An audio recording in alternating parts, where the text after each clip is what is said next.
Hi, my dear budding pharmacist.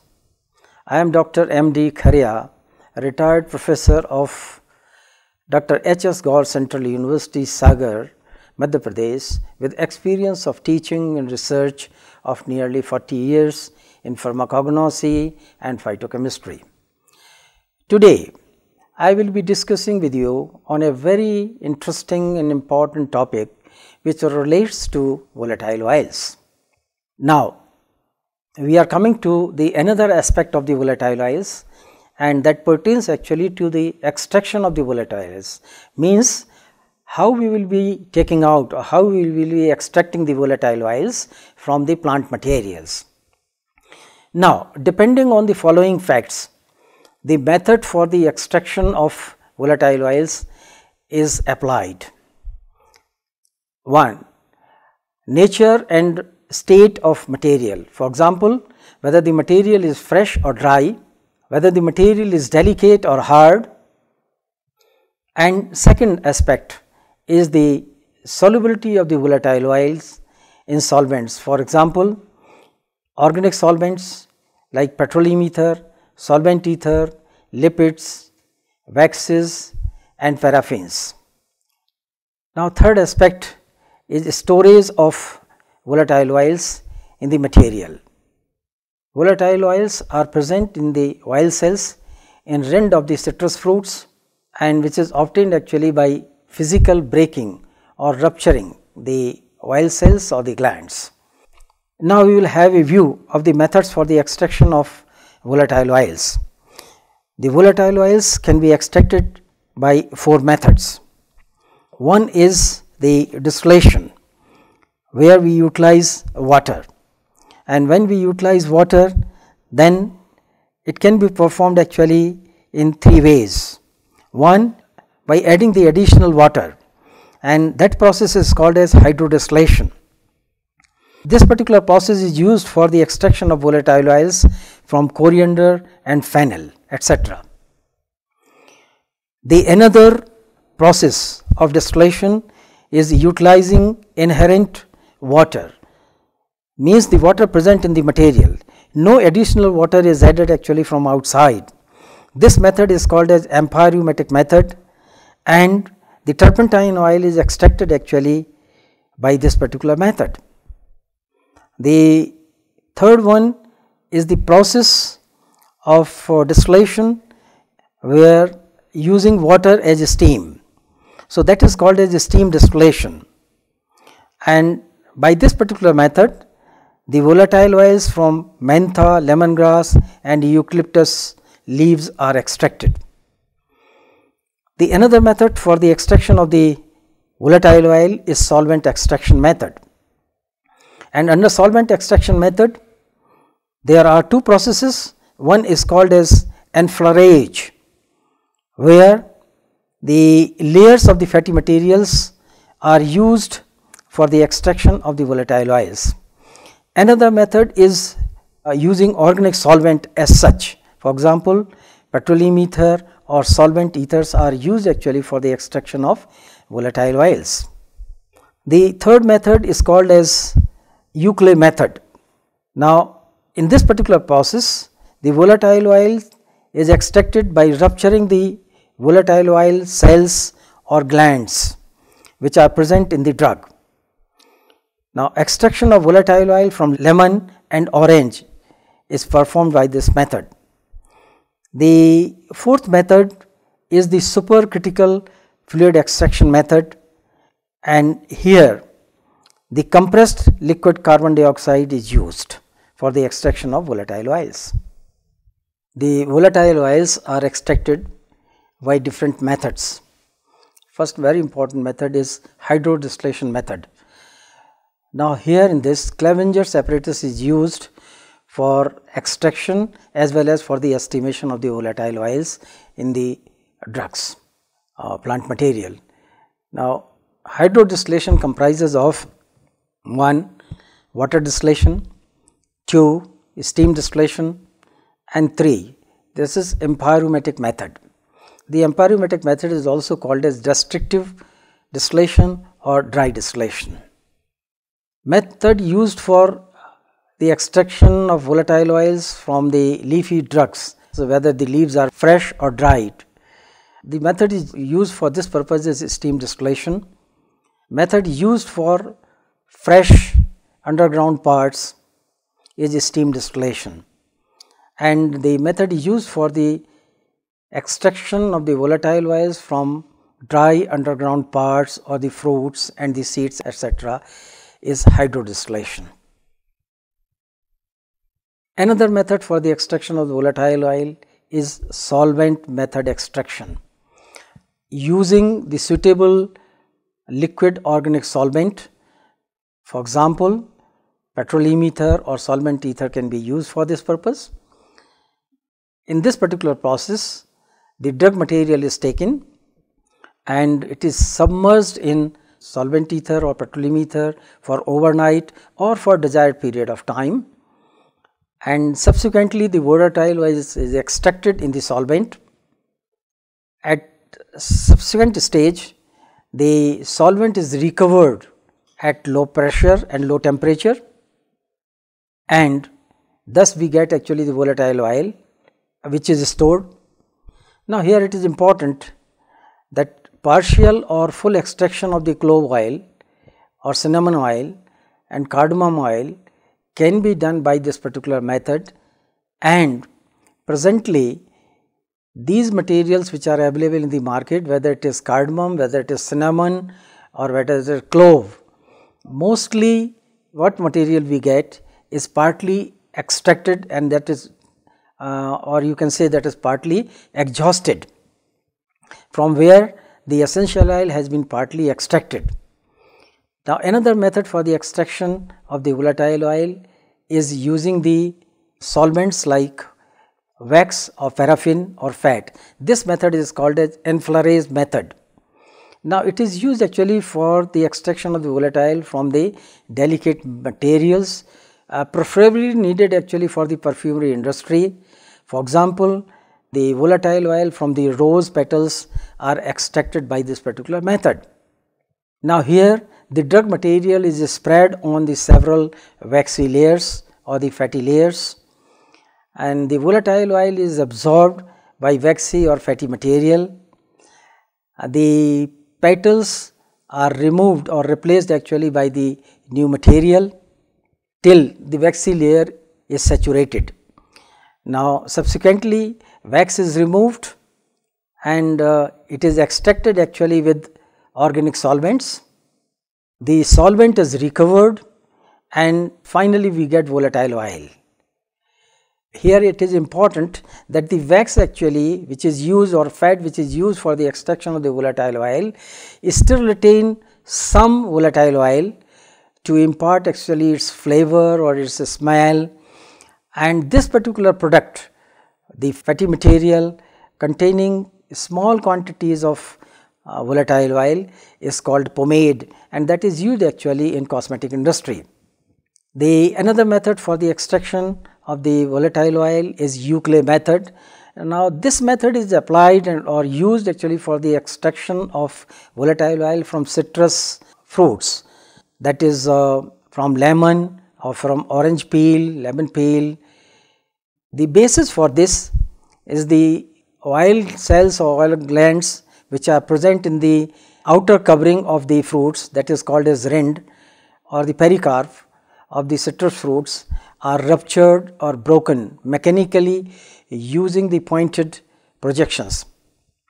Now, by this method the oil is drained along with the some water, and that comes out in the form of water emulsion. This particular water emulsion is allowed to stand overnight. After this, oil comes up forming a layer. Subsequently, the water is separated and essential oil is taken out. It is stored. Now, the advantage of this particular method is that no decomposition in the quality of the volatile oil takes place, and the subsequent method for the extraction of the volatile oil is supercritical fluid extraction method. Now, here liquid carbon dioxide is used as solvent. The features of this particular method is that you get best quality of volatile oil with natural aroma. That is very important aspect. However, it is complicated and costly process, and therefore, it is used actually specifically for the extraction of volatile oils of very costly materials. And therefore, it is, as I told you, it is suitable for small works of the high cost materials. Subsequent to this, we will be discussing actually the isolation or separation of the compounds or components from the volatile oils. As we know that hardly any essential oil is 100% single or pure component. Normally, volatile oils mostly are mixture of the many compounds or components, and sometimes the number may be in dozens. Now, method applied for the isolation of compounds or components from the volatile oils. We can use low temperature using the refrigeration. As a result of the low temperature, the crystallization of the component, some component takes place, and this method is applied actually for the extraction of the menthol from the mentha oil. Another method for the isolation of the components from the volatile oil is fractional distillation. Now, the third method is chromatography, where we can use the paper chromatography, the TLC, which is called as thin layer chromatography, gas liquid chromatography, high performance liquid chromatography, high performance thin layer chromatography, preparatory chromatography. There are chemical methods also for the extraction of the components from the essential oil. The essential oils with the free acidic groups are isolated using sodium bicarbonate. The basic compounds are extracted using the hydrochloric acid. The phenolic compounds are extracted using sodium hydroxide, and the aldehyde components are extracted using the sodium bisulfate. Subsequent to this, we will have an idea of the classification of the volatile oils. The volatile oils are of the different types, and we should know actually that how the volatile oils are classified. Volatile oils can be classified on different criteria. The first one is from the point of view of biosynthetic origin. On the basis of this, the volatile oils can be classified and terpene derivative formed via acetate mevalonate pathways, and the second category of the volatile oils can be classified on the basis of aromatic compounds formed by a cyclic acid phenyl propanide route. Volatile oils can also be classified on the basis of oxygenation. Volatile oils normally comprises of two important ingredients. One is called as hydrocarbon portion, and the another one is oxidized hydrocarbon. The hydrocarbon portion of the volatile oil is called eleoptenes. Now, the eleoptenes are usually liquid in nature. Secondly, usually they are pharmacologically inert or they are less active, and third, they are found in high concentration or high percentage. Now, as far as oxidized hydrocarbons are concerned, they are oxygenated and they are called stearoptenes. The stearoptenes are usually solid. They are mostly pharmacologically active compounds, and they are obtained from the essential oils by using the low temperature. The example of the oxidized hydrocarbons or stearoptenes is menthol, thymol and anethol. They are solid compounds, solid substances, whereas eucalyptol, eugenol and methyl salicylates, they are liquid.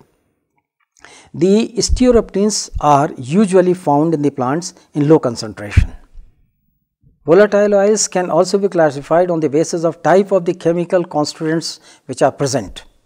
First one is the hydrocarbon volatile oils, for example, limonene, paracymene and pinene. And the important drugs belonging to this particular category is turpentine, the black pepper and hops. Second type of the volatile oils is alcohol volatile oils. The example of this is geraniol, linalool, citronellol and menthol.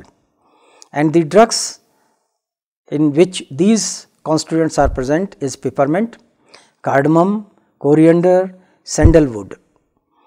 The third type of the volatile oil is aldehyde volatile oils, and the important constituents belonging to this particular category are geraniol, citronellal and cinnamaldehyde. And the drugs from where these constituents are present is cinnamon, lemongrass, lemon peel and orange peels. The fourth category of essential oil is ketone volatile oils, and the important constituents are menthone, carbone, camphor and thuzone. And the drugs of this particular category are caraway, camphor, musk and civet oil, which is often the civet oil, which is a animal source. Now, the fifth category of the volatile oil is phenyl volatile oils. The important chemical constituents of this category are eugenol, thymol and cresol.